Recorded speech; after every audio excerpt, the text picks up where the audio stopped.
Let's talk to someone who has spent time in the Middle East and has a solution to the Syrian civil war that nobody else is talking about it.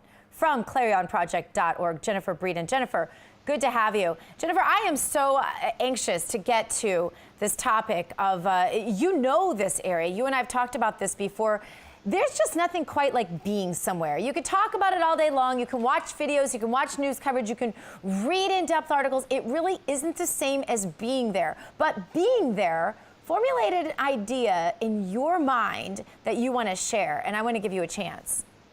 Yes, and I'm so glad. I was glad to hear that interview the first time, because the first time I heard him talk, it was like every single person I've met over there. I was there when the first travel ban came down and nobody cared, except for Americans, of course. And so, we're talking about solutions. We hear a lot about the strikes and there's debate going both ways, but we actually have an ace in the hole in the Middle East. We have an ace in the hole in this region, and that's the Kurds. And nobody is talking about that. To be honest, the Kurds have been there since day one. These are people who have been murdered by Islamists, by radical Islamists, and Kurds are majority Muslim themselves, but they've been murdered by Arabs and Shia, Sunni, these different political parties for so long, just like the Christians, just like other minorities. In fact, the Kurds are among the largest minority in the entire world without an independent state.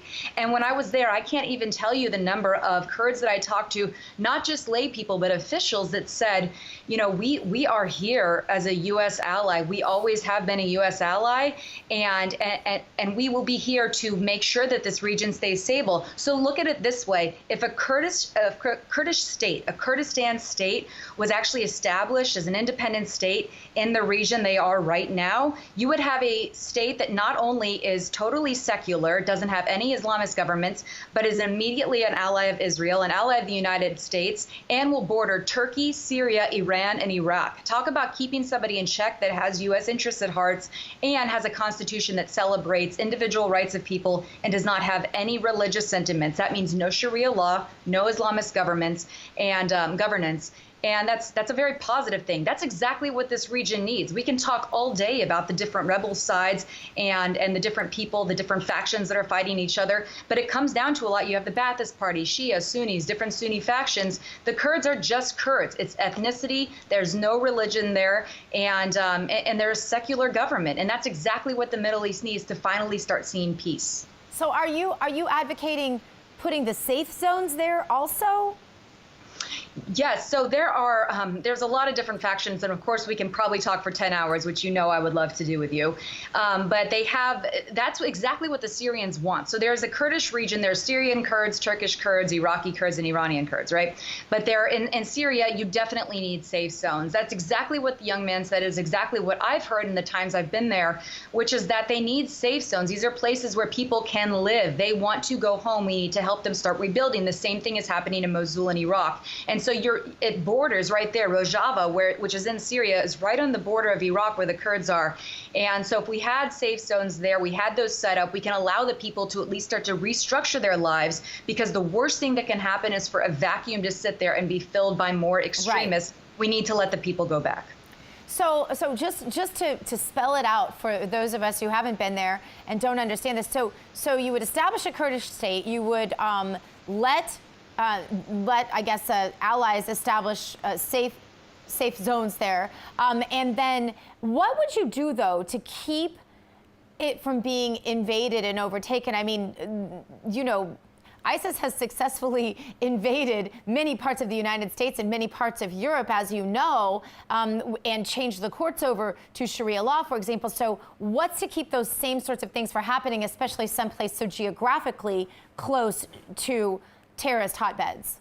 Well, and that's the one thing, I saw, and that I've gone out, I've sought this out, is talking to different factions, talking to different political parties. These are political parties that very well might have a say in what happens in the region.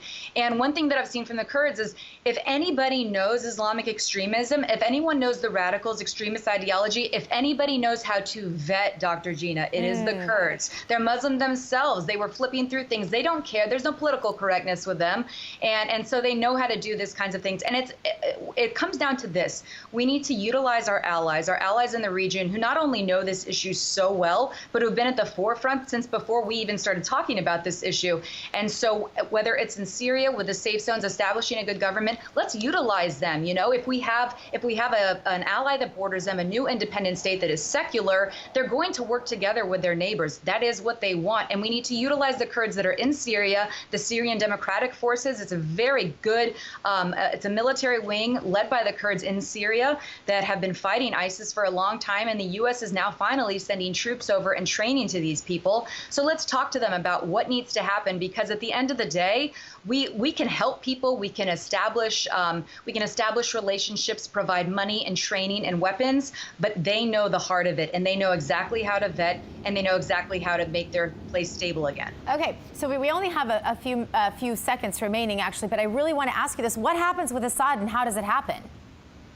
And I can't answer that. I really don't. But I do know this, that for far too long, too many people have died in Syria. You can say what you want about Assad. People can have their opinions, but too many people have died. Too many civilians, too many innocent civilians, women and children have been killed at his hands. And so under international law, we have the right of self-determination. If the people obviously don't want their government, if their government is failing to protect civilians, then we do have a legal duty to take them out and to find a replacement, an alternative that will protect human rights for all people, regardless of religion, so that these people can go back home and rebuild their lives. Thanks, Jennifer. I'm so sorry we're out of time. Stay with us. More America Trends coming at you.